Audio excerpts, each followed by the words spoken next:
আল্লাহ আজ্জা ওয়া জাল্লা এটা বলে শুরু করলেন যে পুরুষরা নারীদের তত্ত্বাবধায়ক। সাধারণভাবে আমাদের মনে এটাই আসবে যে আল্লাহ বলবেন নারীরা অতএব তোমরা এটা করো, কিন্তু নারী বলার পরিবর্তে আল্লাহ বলছেন ফাসলিহাত, অতঃপর ফলাফল স্বরূপ সুতরাং পুণ্যবতী নারীরা। আল্লাহ বলছেন না নারীরা, তিনি বলছেন পুণ্যবতী নারীরা। যেন আল্লাহ নারীদের থেকে প্রথম যেটা আশা করেন সেটা হলো নেককার হওয়া। শুধু নারী হলে হবে না, একজন নারীকে অবশ্যই নেককার হতে হবে। আরবিতে ভালো বলতে কি বোঝায়? সলেহ শব্দটা এসেছে সুলহ থেকে। সুলহ হলো ঝগড়া বিবাদের বিপরীত, দুর্নীতির বিপরীত। যখন কোনো দ্বন্দ্ব বাধে এবং আপনি দুই পক্ষের মধ্যে মীমাংসা করতে চান, তখন আপনি সুলহ করেন।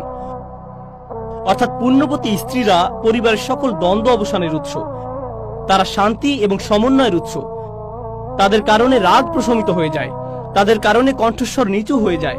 তারা প্রশান্তির উৎস, তাদের কথাবার্তা বুদ্ধিবৃত্তিক, তারা পরিবারের সংস্কারের উৎস। যদি কোনো দ্বন্দ্ব বাধে বা কোনো ধরনের কোনো দুশ্চিন্তা হয়, তাহলে স্বামী জানে যে স্ত্রীর কাছে গেলে সে শান্তি অনুভব করবে। আপনারা কেউ কেউ হয়তো ভাবছেন যে সিরিয়াসলি, যেখান থেকে সকল বিবাদ শুরু হয় আপনি আমাকে বলছেন সেখানে গিয়ে সকল বিবাদের অবসান হওয়ার কথা? কারণ আমার বাড়িতে সে ছাড়া কেউ উচ্চস্বরে কথা বলে না, আর আমার বাড়িতে সে ছাড়া কেউ রেগে থাকে না। পুরুষরা নিজেদের দায়িত্ব যথাযথভাবে পালন করে না, আর স্ত্রীরাও নিজেদের দায়িত্ব যথাযথভাবে পালন করে না। এতে করে তারা একে অপরের জন্য বিশাল মানসিক চাপ এবং দ্বন্দ্বের কারণ হয়ে যায়। আল্লাহ এটা বলে শুরু করছেন যে তারা সংশোধনের উৎস, তারা স্থির, তারা শান্ত। প্রকৃতপক্ষে তারা নিজেরাই হলো শান্তি, তারা নিজেরাই যেন কল্যাণ, তারা সকল দুশ্চিন্তা দূরীকারিণী। এটা হলো প্রথম বৈশিষ্ট্য। তারপর আল্লাহ বলছেন অনিততুন, আনুগত্যকারী। কেউ কেউ এটার ব্যাখ্যা করেছেন এভাবে যে আল্লাহর প্রতি আনুগত্যকারী। এটাও সঠিক, তারা আল্লাহর প্রতি আনুগত্যকারী। মুফাসসিরগণ বলেছেন যে এটা আল্লাহর প্রতি আনুগত্য। যেমন আল কুনুতু লিল্লাহ, আনুগত্য আল্লাহরই জন্য। আল্লাহ বলছেন উমুলিল্লাহি কানিতিন, আর আল্লাহর সামনে একান্ত বিনীতভাবে দাঁড়াও। অর্থাৎ শুধুমাত্র আল্লাহর প্রতি এমন চির অনুগত থাকো। কিন্তু এখানে এই প্রসঙ্গের সাথে এটার সম্পর্ক কি? কারণ যদি একাংশ এমন হয় যে পুরুষদের নারীদের জন্য এটা করা উচিত, তাহলে সাধারণভাবেই আমরা ভাবি যে এর পরের অংশ এমন হবে যে নারীদের পুরুষদের জন্য এটা করা উচিত। তাহলে এর মাঝখানে কেন আল্লাহ এমনটা বলছেন? হ্যাঁ, তারা পুরুষদের জন্য এগুলো করবে, কিন্তু এই অংশটা আল্লাহর জন্য। এখানে এটা বলার কারণ হলো নারীদের এটা স্মরণ রাখা উচিত যে যখন তারা প্রশান্তির উৎস হয়, যখন তারা পরিবারের শান্তি এবং সাকিনা হয়, তখন তারা এর মাধ্যমে আল্লাহর প্রতি আনুগত্য প্রকাশ করে। তাদের এটা বুঝতে হবে যে একমাত্র তারাই পরিবারকে শান্ত রাখতে পারে, আর একমাত্র তারাই পরিবারে আগুন জ্বালাতে পারে। ঠিক যেমন এয়ার কন্ডিশনার ঘরের তাপমাত্রা নিয়ন্ত্রণ করে, তেমনি ভাবে নারীরা ঘরের আবেগ অনুভূতির তাপমাত্রা নিয়ন্ত্রণ করে। এই নিয়ন্ত্রণ তাদের হাতে, আর তাদের উচিত এই তাপমাত্রা ঠান্ডা রাখা। কারণ এটার মাধ্যমে তারা আল্লাহ তাআলারই আনুগত্য করে, এটার মাধ্যমে তারা আল্লাহর প্রতি অনুগত হওয়ার অধীর আগ্রহ প্রকাশ করে। তাদের উচিত পরিবারের শান্তির উৎস হওয়া। পরিবারে নারী পুরুষ উভয়েরই শান্তি বজায় রাখতে তৎপর থাকা উচিত। পুরুষরা সকল দিক থেকে নারীদের খেয়াল রাখে, আর তার বিনিময়ে নারীরা পরিবারের শান্তি বজায় রাখে। কিছু অসুস্থ সম্পর্ক এমন হয় যে একজন বলতে থাকে শান্ত হও, শান্ত হও, ঠিক হয়ে যাবে, সব ঠিক হয়ে যাবে, রেগে যেও না, প্লিজ রেগে যেও না। যতই সেগুলো বলে ততই অপরজন বলতে থাকে না, আমার সাথে কথা বলো না, আমাকে একা ছেড়ে দাও, ইত্যাদি ইত্যাদি। একজনের মেজাজ বিগড়ে থাকতে হবে।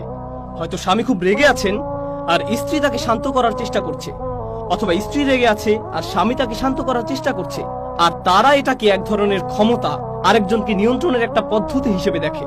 ভাবে যে আজকে তাকে সুযোগ মতো পেয়েছি, এখন যদি আমি শান্ত হয়ে যাই তাহলে আমি হেরে যাব। এখন এই সুযোগের সদ্ব্যবহার করতে হবে, আরো অনেকক্ষণ রেগে থাকবো। এই বিষয়টাকে কত দূর টানতে পারি দেখি। কাউকে নিচু করা, দমিয়ে রাখা আল্লাহ আজ্জা ওয়া জাল্লার নির্দেশের বিপরীত। আল্লাহ তাআলা বলছেন অনিততুন। তারপর তিনি নারীদের জন্য আরেকটি দায়িত্ব যোগ করেছেন। তিনি বলেছেন হাফিজাতুল লিল গায়ব, তারা লোকচক্ষুর অন্তরালে হেফাজতকারিনী। এটার অর্থ কি? এটার অর্থ হলো যখন স্বামী বাইরে কাজে থাকেন, তখন স্ত্রী এমন কোনো কাজ করবে না যা তার স্বামী পছন্দ করেন না। সে এমন কারোর সাথে কথা বলবে না যার সাথে কথা বলা তার স্বামী পছন্দ করেন না। তার এমন কোনো বান্ধবী নেই যাদের সাথে বন্ধুত্ব করা তার স্বামী পছন্দ করেন না। স্ত্রী তার স্বামীর পিছনে তাকে নিয়ে এমন কোনো আলোচনা করবে না যেটা তিনি জানতে পারলে পছন্দ করবেন না। স্বামী স্ত্রীর মধ্যকার গোপন কথা স্ত্রী তার মা, বোন বা অন্য কাউকে বলবে না, কারণ গোপন কথা তার সুরক্ষিত রাখা উচিত। অন্যদের সাথে স্বামী স্ত্রীর মধ্যকার গোপনীয়তা রক্ষা করে চলা উচিত। তবে স্ত্রী যদি নির্যাতনের শিকার হন, স্বামী যদি স্ত্রীকে মারধর করে, গালি দেয়, স্ত্রীর সাথে আবল তাবল কিছু করে, তখন স্ত্রীর উচিত হবে এমন কারো শরণাপন্ন হওয়া যে তাকে সাহায্য করতে পারবে। স্ত্রী যখন ভাবেন যে আমার কারোর সাথে কথা বলা লাগবে, আর তিনি স্বামীকে তীব্র ভৎসনা করতে থাকেন, অথবা স্ত্রী এমন বিষয়ে অন্যদেরকে বলেন যা স্বামী তাকে গোপন রাখতে বলেছিল, অথবা স্ত্রীর এমন সংযোগ, বন্ধু বান্ধব, সহযোগী বা সঙ্গী আছে যা স্বামী পছন্দ করেন না, কিংবা স্ত্রী এমন এমন জায়গায় যাচ্ছে যেসব জায়গাতে যাওয়া স্বামী কখনোই পছন্দ করবে না। স্ত্রী এমন জায়গায় যাচ্ছে, স্বামী যদি তাকে সেখানে দেখে তাহলে খুবই দুঃখিত হবে এবং খুবই কষ্ট পাবে। তারপরেও স্ত্রী সেসব জায়গায় যাচ্ছে এবং ভাবছে যে স্বামী তো আর জানতে পারছে না, তাই সমস্যা নেই। আল্লাহ বলছেন হাফিজাতুল লিল গায়ব, তাদেরকে লোকচক্ষুর অন্তরালে হেফাজতকারিনী হতে হবে। এর একটা অর্থ হলো স্ত্রী সে সকল বিষয় হেফাজত করবে যা স্বামীর কাছে অপ্রত্যক্ষ। বিমা হাফিজাল্লাহ, আল্লাহ যা হেফাজত যোগ্য করে দিয়েছেন। হাফিজাতুল লিল গায়ব বিমা হাফিজাল্লাহ, আল্লাহ যা হেফাজত যোগ্য করে দিয়েছেন, লোকচক্ষুর অন্তরালে তারা তার হেফাজত করে।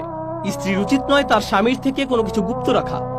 স্ত্রীর উচিত নয় ফোনে পাসওয়ার্ড দিয়ে রাখা। স্বামী যখন বলে তোমার ফোনটা কি দেখতে পারি, তখন স্ত্রী বলে না। কেন? না, দাঁড়াও আমি সবকিছু ডিলিট করে দেই। ঠিক আছে, এবার দেখতে পারো। কেন? স্ত্রীর ব্যক্তিগত সবকিছু স্বামীর সাথে শেয়ার করা উচিত। স্ত্রীরা স্বামীদের পোশাক স্বরূপ, স্বামীরা স্ত্রীদের পোশাক স্বরূপ। স্বামী অথবা স্ত্রীর থেকে কোনো কিছু লুকিয়ে রাখতে নেই। স্বামী স্ত্রীকে একে অপরের কাছে সম্পূর্ণ স্বচ্ছ থাকা উচিত। রাসূলুল্লাহ সাল্লাল্লাহু আলাইহি সাল্লাম তার স্ত্রীদের সাথে গোপন বিষয় নিয়ে আলোচনা করতেন। وإذ أسر النبي إلى بعض أزواجه حديثا, যখন নবী তার এক স্ত্রীকে গোপনে একটি কথা বলছিলেন সাল্লাল্লাহু আলাইহি সাল্লাম, রাসূলুল্লাহ সাল্লাল্লাহু আলাইহি সাল্লাম তার অতীব গোপনীয় এবং কঠিন সময়ে তার স্ত্রীদের কাছে গিয়েছিলেন। যদি স্বামী স্ত্রী একে অপরের পোশাক স্বরূপ না হতে পারে, তাহলে তারা আল্লাহর আদেশ অমান্য করছে। যখন কেউ একটা পোশাক পরে থাকে, তখন তার পোশাক আর তার মধ্যে কোনো ব্যবধান থাকে না। স্বামী বা স্ত্রীর কাছে কোনো কিছু লুকিয়ে রাখবেন না। এটাই একজন সঙ্গীর বৈশিষ্ট্য, এটাই স্বামী বা স্ত্রীর বৈশিষ্ট্য। যখন আপনি এমনটা করতে পারবেন না, আর যখন শুধু স্ত্রীর কাছে সীমাবদ্ধ থাকার মতো বিষয়গুলো এবং শুধু স্বামীর কাছে সীমাবদ্ধ থাকার মতো বিষয়গুলো অন্যদিকে চলে যায়, তখন এটা নারীদের করণীয় বিষয়সমূহের লঙ্ঘন হিসেবে বিবেচিত হয়। ফাসসালিহাতু ক্বানিতাতুন হাফিজাতুল লিল গায়ব বিমা হাফিজাল্লাহ।